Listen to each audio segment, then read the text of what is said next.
कभी सोचा है कि क्या किसी को सिर्फ उसके अपने ही शब्दों से पूरी तरह समझा जा सकता है? आज हम कुछ ऐसा ही करने वाले हैं।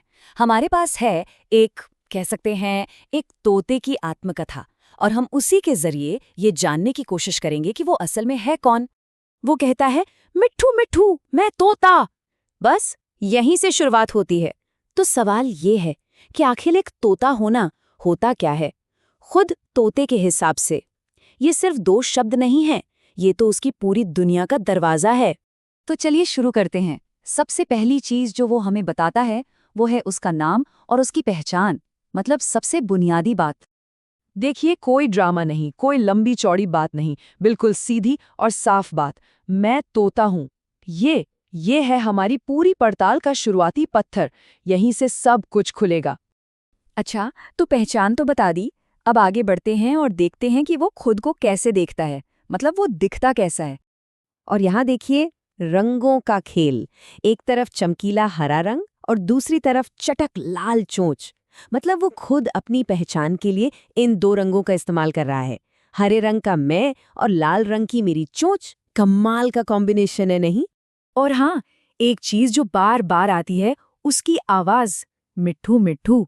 ये सिर्फ एक नाम या आवाज नहीं है, ये उसका सिग्नेचर साउंड है जो वो अपनी कहानी में बार बार दोहराता है। तो हमने ये देख लिया कि वो कैसा दिखता है, पर अब बात करते हैं कि वो करता क्या है, उसकी जिंदगी में होता क्या क्या है। तो उसकी दिनचर्या कैसी है? उसके हिसाब से 3 खास काम हैं। पहला, नीले आसमान में उड़ना। दूसरा, फल और सब्जियां खाना। और तीसरा, जमीन पर, वो भी ठुमक ठुमक कर चलना। मतलब आसमान से लेकर जमीन तक उसकी पूरी जिंदगी इन 3 कामों के इर्द गिर्द घूमती है। लेकिन रुकिए, कहानी में अभी एक ट्विस्ट बाकी है। अभी तक तो वो एक आम पक्षी जैसा ही लग रहा था, है ना? पर अब वो अपने एक ऐसे हुनर के बारे में बताता है जो उसे सबसे अलग बनाता है। जी हाँ, ये सिर्फ एक उड़ने वाला, फल खाने वाला पक्षी नहीं है। इसमें कुछ और भी है, एक ऐसी चीज जो शायद किसी ने सोची भी नहीं होगी। तो ये है क्लाइमैक्स। वो खुद को एक कलाकार बताता है। लेकिन कैसा कलाकार? ऐसा कलाकार जो सबकी नकल करता है। सोचिए जरा, उसके कलाकारी का आधार ही नकल करना है। और यही एक चीज है जो उसे एक आम पक्षी से कहीं ज्यादा एक आर्टिस्ट बना देती है। तो अब तक उसने जो भी बताया, अगर हम उन सब चीजों को एक साथ जोड़ दें तो हमारे सामने उसकी एक पूरी की पूरी तस्वीर तैयार हो जाती है। चलिए एक नजर में सब कुछ देख लेते हैं। तो वो एक तोता है, नाम है मिट्ठू, शरीर हरा, चोंच लाल, नीले आसमान में उड़ता है, फल सब्जी खाता है और ठुमक कर चलता है।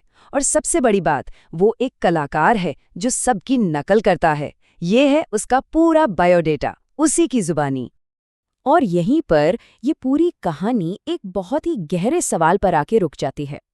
अगर कोई कलाकार सिर्फ नकल करता है, तो क्या वो सच में कला बना रहा है या फिर वो सिर्फ एक परफेक्ट कॉपी है? इस बारे में क्या सोचा जाए? ये वाकई सोचने वाली बात है।